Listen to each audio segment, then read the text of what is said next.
कुमार गोयल। गोयल जी, good morning. शुक्रिया जुड़ने के लिए। पीएनबी का ऑब्वियसली काफ़ी पिछले 3-4 साल बहुत ट्रबलसम रहे हैं और वो जो एक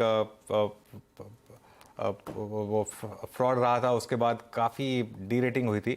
क्या अब चीज़ें सुधर रही हैं? अब क्या एसेट क्वालिटी का जो वर्स्ट है वो ओवर हो चुका है और अब क्या बैंक वापस अपनी पुरानी ग्लोरी की तरफ जाने के लिए तैयार है आपके हिसाब से?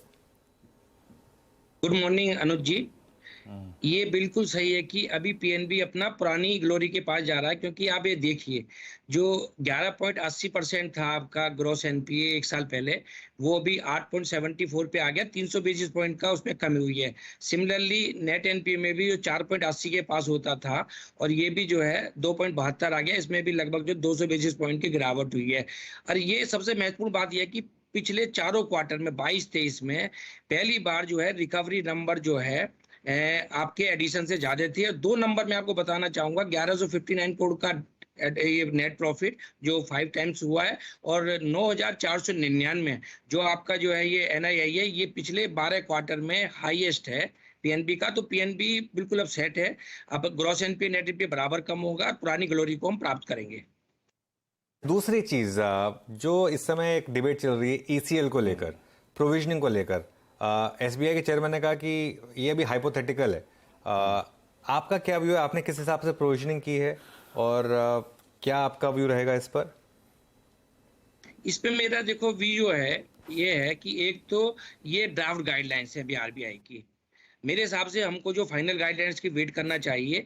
जब हम ईसीएल की बात करते हैं तो ये अंडर राइटिंग से रिलेटेड है। तो आपकी किस तरह की अंडर राइटिंग हो रही है, तो मैं आपको इसमें एक डाटा देना चाहूंगा केवल कि 1 जुलाई 20 से जो 31 मार्च 23 तक की जो भी अंडर राइटिंग है हमारी फ्रेश, हमने लगभग 5,72,00,000 करोड़ के लोन सैंक्शन किए हैं। 4,16,00,000 करोड़ आउटस्टैंडिंग है। उसमें जो ग्रॉस एनपीए वो 0.23% है। तो हम नहीं समझते कोई प्रोविजन की जो भी रिक्वायरमेंट आएगी तो हम पूरी तरह से तैयार हैं। और प्रोविजन कवरेज रेशो जो 81% था, 86.90% हो गया है हमारा जो है मार्च 23 में। और कैपिटल एडिक्वेसी में भी 100 बेसिस पॉइंट का इजाफा हुआ है। 14.50 से 15.50 हो गया है। तो हमको कोई भी इसमें नहीं लगता है, and we are fully prepared. When the guidelines will come, we will be at par with the industries. Provisioning के लिए फुली प्रिपेयर हैं। वेल सर, नमस्कार, वीरेंद्र बोल रहा हूँ। सर, मैं आपसे जानना चाहूँगा कि ये जो इस बार पॉलिसी में हमें रेट हाइक की प्रक्रिया में एक पॉज मिला, वो पूरे बाजार के लिए काफ़ी सरप्राइज था। उससे पहले चिंताएं ये थी कि डिपॉजिट रेट सब्सटेंशियली हाई थे, लो कॉस्ट डिपॉजिट्स मिल नहीं रहे थे, वो एनआईएम्स पे प्रेशर डाल रहे थे।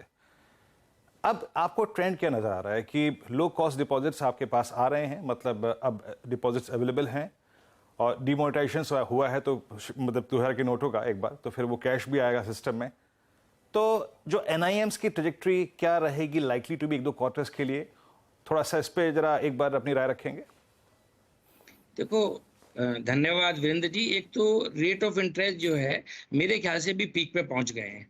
और लास्ट जो पॉलिसी में इसलिए पॉज हुआ था, तो मैं भी नहीं समझता हूं कि आगे जो है रेट कोई बढ़ने वाले हैं। तो जो भी डिपॉजिट के रेट अभी मैक्सिमम पे हैं। और जो दूसरा आपका क्वेश्चन है ये डिमोनेटाइजेशन, इसमें मैं थोड़ा सा क्लैरिफाई करना चाहता हूँ। उसमें फर्क था, ये अभी लीगल टेंडर है।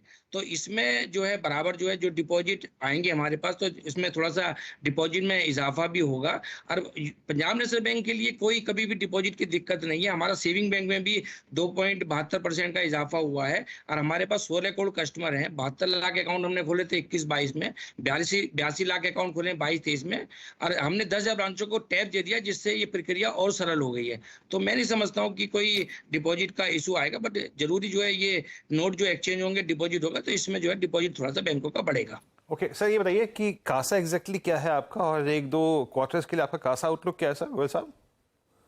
देखो, मेरा 42.98% है हाँ, कासा की जो परसेंटेज है। हाँ, और इसमें जो है सेविंग बैंक में बराबर इजाफा हो रहा है। लास्ट टाइम थोड़ा सा कम हुआ था, क्योंकि जो है रेट में वाइड गैप हो गया था सेविंग बैंक का और टर्म डिपॉजिट। तो इसलिए तो थोड़ा सा ये उस रेट से नहीं बढ़ा जिस रेट से बढ़ता था। ये इसमें कोई बैंक के लिए हमको दिक्कत नहीं। ओके। चलिए गोयल साहब, बहुत बहुत शुक्रिया आप इस कार्यक्रम में शामिल हुए, और सभी नंबर्स को लेकर और ईसीएल प्रोविजनिंग को लेकर स्पेशली अपने कमेंट्स रखे आपने सर। बहुत बहुत शुक्रिया, और best of luck for next quarter sir, पूरी सीएनबी से। धन्यवाद।